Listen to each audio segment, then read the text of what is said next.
Isang magandang araw mga kabaro. Nakakamiss din talaga ang buhay probinsya. Yung tipo magluluto ka pa sa pugon na may mga kasama pang gatong. Nung nakatira pa kami sa Batangas ay ganito rin ang pamumuhay namin.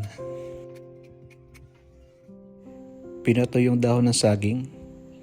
Yan ang isa sa mga ginagamit namin na mabilis pandikit sa apoy. Oo nga pala, minsan lang kami magpangabot ng mga kapatid ko na mga seaman din.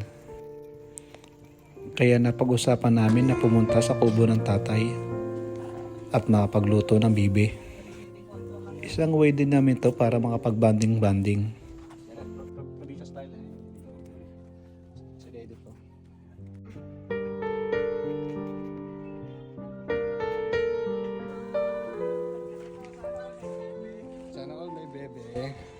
Ito, nakakatay kami ngayon ng bibi. Kasusunod, kayo na magiging bibi ko. Bibi.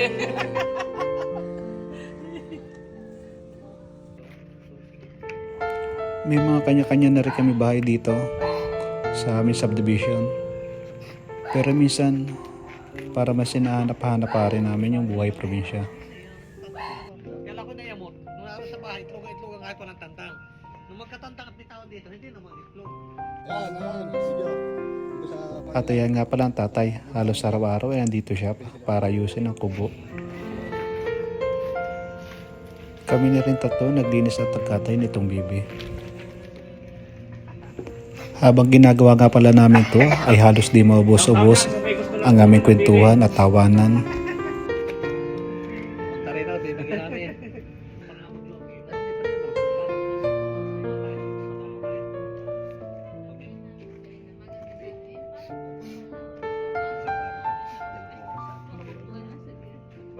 Pagkatagal si Matt andito. Kanya-kanya kami na toka kung ano mga gagawin. Dahil sanay naman kami sa ganito.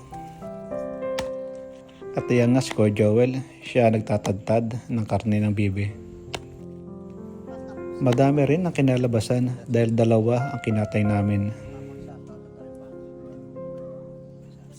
At andito rin at katulong namin ang ate ko pati mga anak niya. Andito rin si Ardin. Double deck pala yan. Dahil malapit lang naman ito sa kanila. Naman pala yan. Halos ang tatay ko nga lang pala ang gumawa nito. Dahil araw-araw ay may ginagawa naman siya dito at busy-busy. At ayan nga, libre ang tanglad. Siyempre, nandyan ang ina. At ang ina na nga nagtimpla at nagluto. Niluto lang nila ay adobong bibe. At tinabot na nga rin kami ng gabi. Nandyan rin ang mga pampangin ko, sila Diane at sila Dave. After 100 years, ayan na, naluto na rin ang bibe. Ganito nga pala kami lagi sa bahay ng mga ina. Lagi kala mo ay kagulo. Sana all, lahat may bibe.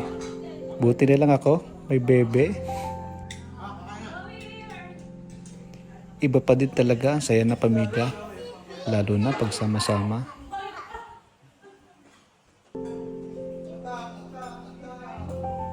Simple man ang buhay namin, kahit di ganun kami kayaman. Importante, masaya ang aming pamilya.